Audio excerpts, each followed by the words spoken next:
तो कैसे हैं आप सभी लोग?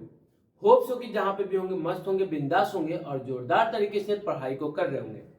हमने जो टॉपिक स्टार्ट किए सर्कल, वो एक बहुत ही इंपॉर्टेंट और बहुत ही प्यारी टॉपिक है, जो कि सिर्फ क्लास 9th में नहीं, क्लास 10th में भी उसका बहुत ही ज्यादा यूज होने वाला है। और साथ ही साथ लाइफ टाइम आपको सर्कल के बारे में पढ़ना ही पड़ना है। क्यों? क्योंकि गोल होता है पैसा, गोल होती है रोटी, गोल होती है दुनिया, और गोल होता है जिंदगी का सफर। देखिए, ये जो मोटिवेशन होता है ना, मोटिवेशन कभी दूसरों से लेके नहीं आती। मोटिवेशन अंदर से आना चाहिए बच्चों में। अगर बच्चों में मोटिवेशन खुद से नहीं आ रहा है, तो डेली डेली आप जो मोटिवेशन का चूरन फाकते हैं कि लिए आज 2 चम्मच चूरन फाका मोटिवेशन का, आज मोटिवेट हुआ, खूब पढ़ा, कल फिर वो मोटिवेशन क्या हो जाता है, चूरन बह के निकल जाता है। तो चूरन मोटिवेशन का नहीं लेना है, आपको मोटिवेशन खुद के अंदर सेल्फ मोटिवेटेड होना है। सेल्फ से आपको मोटिवेशन को क्या लाना है, जगाना है, बताना है खुद को कि मैं क्या करना चाहता हूं लाइफ में, क्या बनना चाहता हूं लाइफ में। और दुनिया की फिक्र एकदम नहीं करना है। दुनिया ना आपको एक पैसा दे सकती है, ना आपके लिए कुछ अच्छा सोच सकती है। माँ बाप को छोड़कर बाकी सारे लोग चाहते हैं कि आप सक्सेस ना पाए या आप उनसे अच्छा ना कर पाए। बहुत ही कम लोग ऐसे मिलते हैं, या तो माँ बाप या तो खुद गुरु, टीचर, जो कि चाहता है कि जो उसका बच्चा है, स्टूडेंट है, वो उनसे आगे जाए। तब वो लोग क्या होते हैं, बहुत ज्यादा खुश होते हैं। तो होप्स हो कि बातें समझ में आ गई होंगी। हमने काफी सारे थ्योरम सर्कल से रिलेटेड किए हैं, और आज की क्लास में और जो बाकी बचे हुए थ्योरम्स हैं उनको भी करेंगे।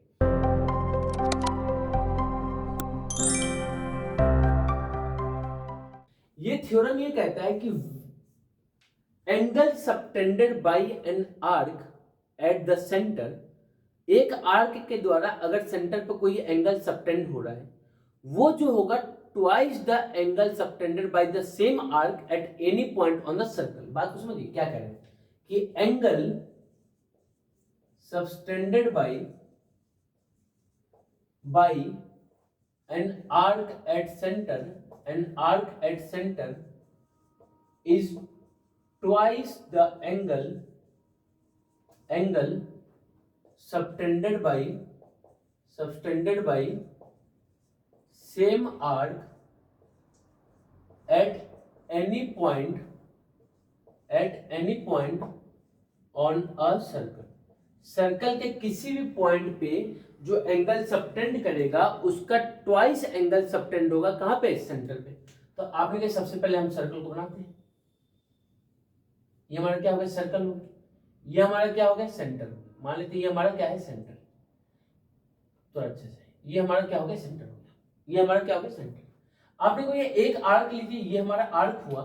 मान लेते हैं इस आर्क का नाम है ए बी, और बीच में कोई पॉइंट होगा, इसको ओ क्या होगा, ओ मान लीजिए सेंटर है। तो आपने को ये इस आर्क से जो एंगल सबटेंड होगा सेंटर पे, और इसी सेम आर्क से जो एंगल सबटेंड होगा सर्कल के किसी भी पॉइंट पे, किसी भी पॉइंट पे, यहां पे हो सकते हैं, यहां पे कहीं पे भी हो, तो यहां पे मान लीजिए अगर एंगल थीटा सबटेंड हो रहा है, तो सेंटर पे एंगल 2 थीटा सबटेंड होगा।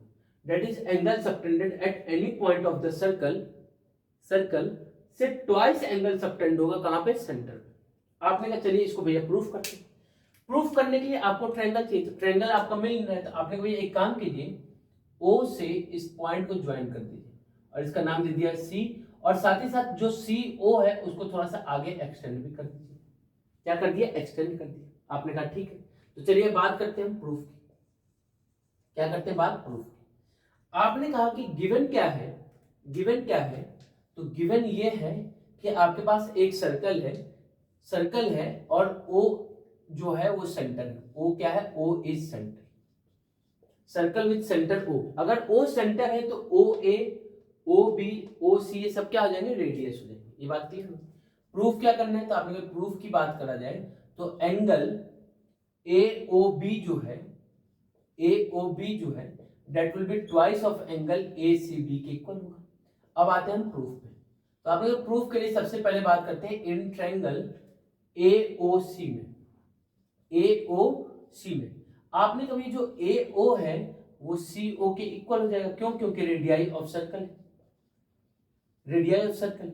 तो अगर ये और ये साइड आपस में इक्वल है तो आपने कहा भैया इनका जो अपोजिट एंगल होगा ये भी आपस में इक्वल हो जाएगा। क्यों? क्योंकि हमने ट्रायंगल में पढ़ा था angle opposite to equal sides are equal, therefore angle OAC is equal to angle OCA। कहां से? तो आपने कहा ये angle opposite to equal sides are equal, ये हमने पढ़ लिया। आपने कहा ठीक है, ये हमारा क्या हो गया? पहला हो गया। तो आपने कहा ये जो एंगल है, ये वाला एंगल वो इस वाले एंगल के इक्वल है, कोई दिक्कत नहीं। अब सिमिलरली आप ट्रायंगल ले लेंगे कौन सा? तो इन ट्रायंगल BOC में, सिमिलरली इन ट्रायंगल BOC में अगर बात करें तो आपने कहा अगर BOC में बात करेंगे तो OC और OB आपस में इक्वल, क्योंकि रेडियाई है। और अगर ये रेडियाई है तो आपने कोई इनके अपोजिट एंगल्स आपस में इक्वल हो जाएंगे। कौन सा एंगल? तो OB का अपोजिट है ये, कौन सा एंगल है? तो आपने कोई एंगल है OCB, और OC का अपोजिट है B, कौन सा एंगल? तो OBC। कहां से? तो आपने कोई angles opposite to equal sides, angle opposite to equal sides भी आपस में क्या हो जाएंगे? इक्वल हो जाएंगे। तो आपने कहा ये जो एंगल है और ये एंगल आपस में क्या हो जाएगा? इक्वल हो जाएगा। अगर आप बात करें तो आपने जो CO है इसको आपने एक्सटेंड किया है, तो CO को अगर एक्सटेंड किया तो ये मान लीजिए ये जो एंगल है इसका कुछ नाम ले लेते हैं, इसका नाम ले लेते हैं, आपने कहा इसका नाम ले लेते हैं एंगल 1 और इसका नाम लेते हैं एंगल 2। तो आपने कहा भी कि एंगल 1 जो होगा, एंगल 1 वो एक्सटीरियर एंगल है किसका? ट्रायंगल AOC का। तो इस अगर ट्रायंगल में बात करें AOC में तो जो एंगल 1 है वो एक्सटीरियर एंगल है, और आपने पढ़ा है एक्सटीरियर एंगल में क्या करते हैं? पड़ोसी को छोड़ देते हैं, दूर वाले को जोड़ देते हैं। पड़ोसी को छोड़ देते हैं और दूर वाले को जोड़ देते हैं। तो एंगल 1 का पड़ोसी कौन है? ये है। उसके बाद कौन सा बचा? तो आपने कोई उसके बाद बच गया OAC प्लस एंगल OCA। आपने ये दोनों ही आपस में क्या है? इक्वल है। OAC और OCA आपस में इक्वल है, तो OAC को हम लोग क्या लिख सकते हैं? तो OCA लिख सकते हैं, ये भी OCA हो गया। तो एंगल 1 किसके इक्वल हो गया? तो ट्वाइस ऑफ एंगल OCA के इक्वल हो गया। ये हमारा इक्वेशन 3 हो गया। आपने कहा सिमिलरली इसी तरीके से अगर हम बात करें, इसी तरीके से अगर हम एंगल 2 की बात करें तो angle 2 is also an exterior angle of triangle BOC। ये 2 किसका एक्सटीरियर हो जाएगा? BOC का। तो BOC का अगर एक्सटीरियर तो क्या कहेगा कि पड़ोसी को छोड़ो दूर वाले को जोड़ो, पड़ोसी को छोड़ो दूर वाले को जोड़ो।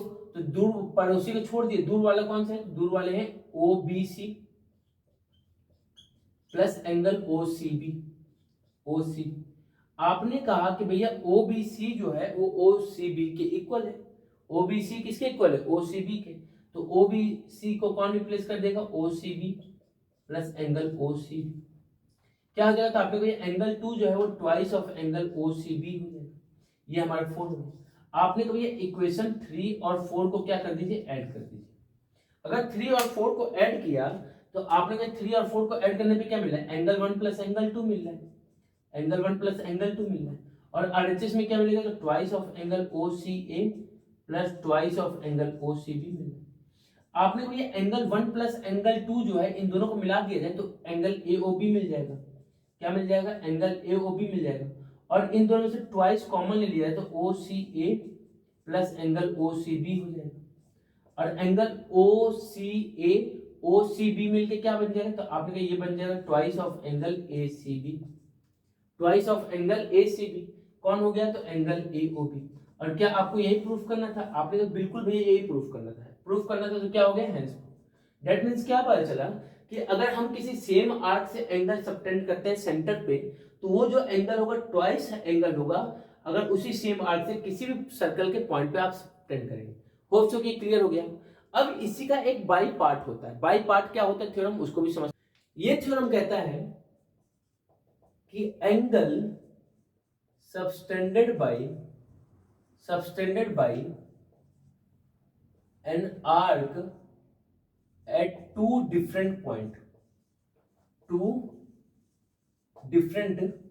point on a circle R से, मतलब जो भी एंगल सबटेंड होगा किसके द्वारा? एक आर्क के द्वारा। कहां पे? सर्कल के दो डिफरेंट पॉइंट पे, दो से ज्यादा कहीं पे भी जो एंगल सबटेंड करेगा सेम आर्क, वो क्या होंगे, आपस में इक्वल। तो आपने कोई सबसे पहला काम क्या होगा, तो एक सर्कल लेते हैं। सबसे पहला काम क्या होगा, एक सर्कल लेते हैं, ये हमारा सेंटर हो गया।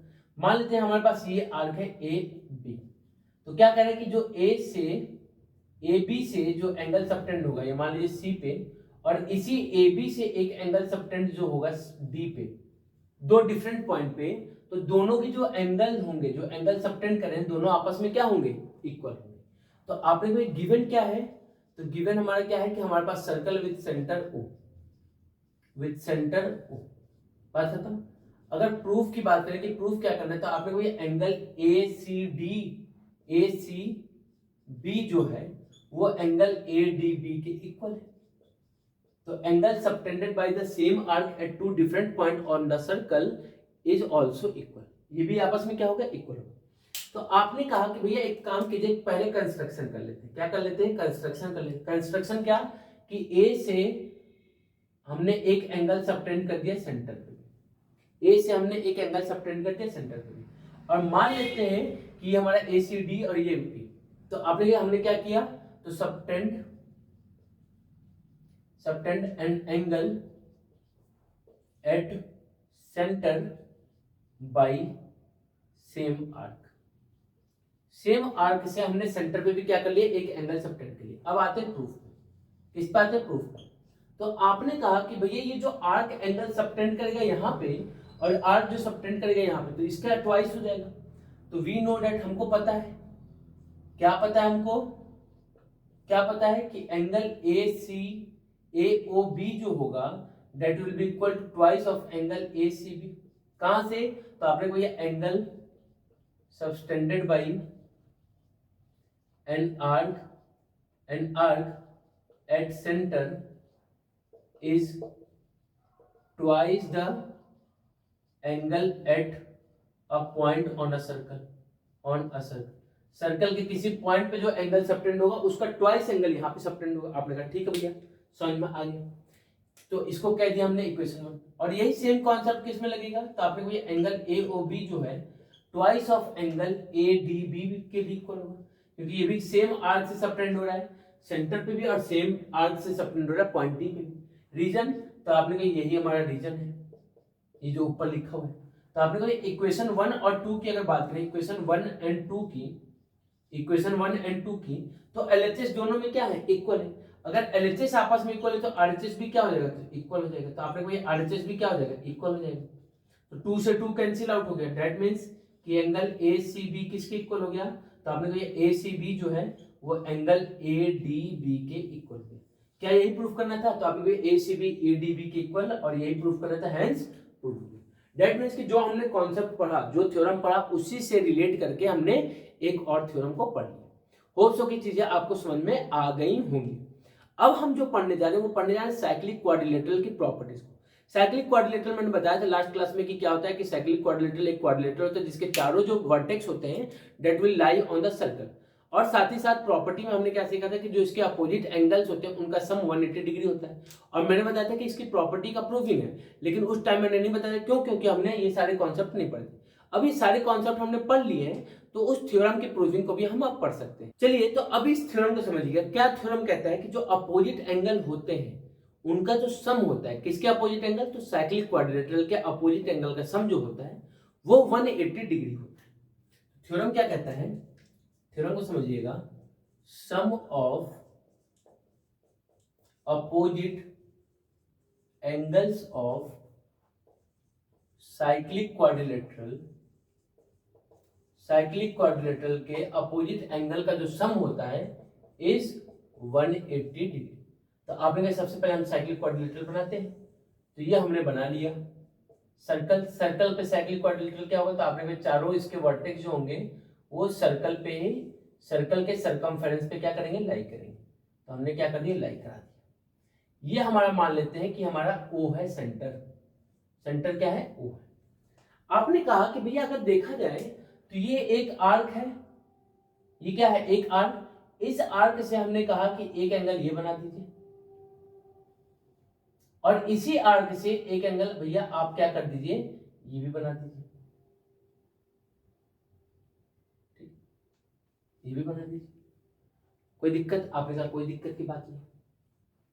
अब उसी तरीके से आपने कभी ये जो आर्क है, ये वाली आर्क है, इस वाली आर्क से, या फिर छोड़िए इसको हटाइए, मारी गोली, आपने कहा इस वाले आर्क से क्या काम कीजिए, एक यहाँ पे बना दीजिए। आपने कहा ठीक है, ये भी हमारा बन गया, कोई दिक्कत, आपने कहा कोई भी दिक्कत की बात नहीं।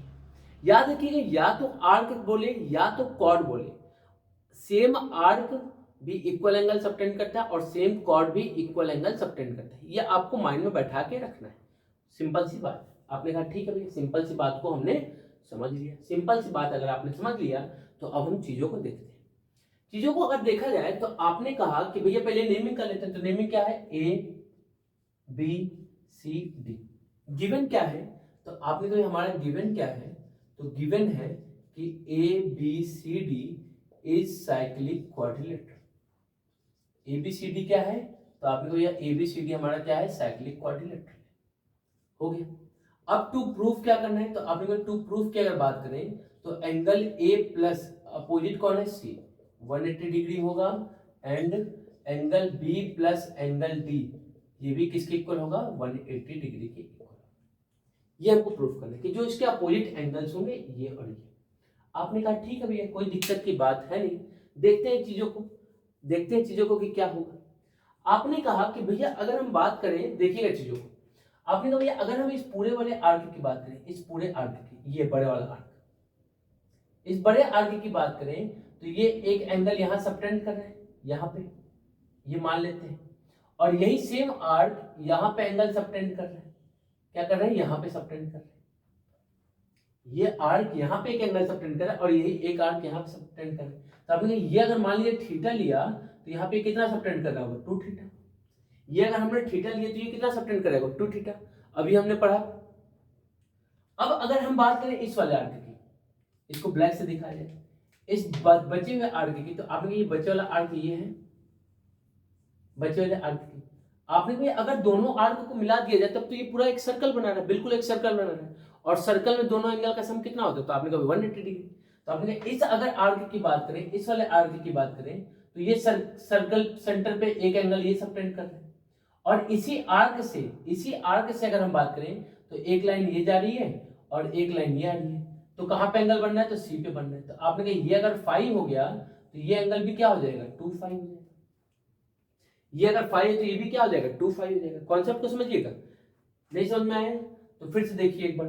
क्या कह रहा है कि हमारे पास ये क्या है, एक एबीसीडी है, ये हमारे पास एक आधा आर्क लिया, वहां से हमने एक सबटेंड किया एंगल कहां पे, सेंटर पे। सेंटर पे जो भी एंगल सबटेंड हो रहा है उसी सेम आर्क से एक एंगल सबटेंड हुआ एंगल ए पे। ये अगर थीटा है तो सेंटर पे 2 थीटा हो जाएगा।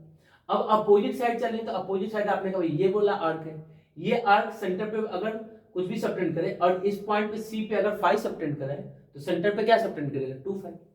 आपने कहा अगर हम प्रूफ की बात करें तो अब डायरेक्ट हम प्रूफ कर रहे हैं। आपने कहा कि भैया 2 थीटा प्लस 2 फाई जो होगा वो 360 डिग्री के इक्वल होगा। क्यों, क्योंकि कंप्लीट एंगल की बात कर रहे हो। किसकी बात कर रहे हैं, तो आप लोग कंप्लीट एंगल की बात कर रहे हैं। कंप्लीट एंगल जो होता है वो 360 के इक्वल होता है। तो आप लोग 2 अगर कॉमन ले तो क्या हो गया, theta plus phi equal to 360 degree हो जाएगा। तो थीटा प्लस फाई किसके इक्वल हो जाएगा, तो आप लोग 2 से डिवाइड कर दीजिए 180 डिग्री। अच्छा थीटा है कितना, तो आपने थीटा को तो हमने ए है, एंगल ए है जो थीटा है, तो ये हो जाएगा एंगल ए। और फाई क्या है, तो फाई हमारा एंगल सी है, तो angle A plus angle C कितना हो गया, 180 डिग्री। अगर दो का सम 180 हो गया तो आपने कहा जो सिमिलरली अगर हम बात करें, सिमिलरली जो है angle B plus angle C जो हो जाएगा वो 180 डिग्री के इक्वल हो जाएगा। तो हमारा हेंस प्रूफ हो गया। हेंस क्या हो गया, प्रूफ हो गया। तो जो चीज चाहिए था हमने उसको क्या कर लिया, प्रूफ कर लिया। होप सो की बात आपको एकदम क्लियर हो गई होगी, चीजें आपको समझ में आ गई होगी। अब जो नेक्स्ट क्लास होगी उसमें हमको सिर्फ और सिर्फ क्वेश्चन लगाना है किसके, सर्कल के। जितने भी इससे रिलेटेड थ्योरम थे वो सारे थ्योरम को हमने कर लिया। अब नेक्स्ट क्लास में सिर्फ और सिर्फ हमको क्या करने हैं, क्वेश्चंस लगाने। तो मिलते हैं नेक्स्ट क्लास में जोरदार और प्यारे से क्वेश्चन के साथ। होप सो कि आपने अभी तक की सारी वीडियो को देख लिया होगा और ये वीडियो को भी लास्ट तक देखा होगा। तो एक बार लाइक शेयर और सब्सक्राइब कर देना है, और अगर समझ में आया तो कमेंट में मेंशन करना है कि सर मजा आ गया पढ़कर। तो मिलते हैं नेक्स्ट क्लास में।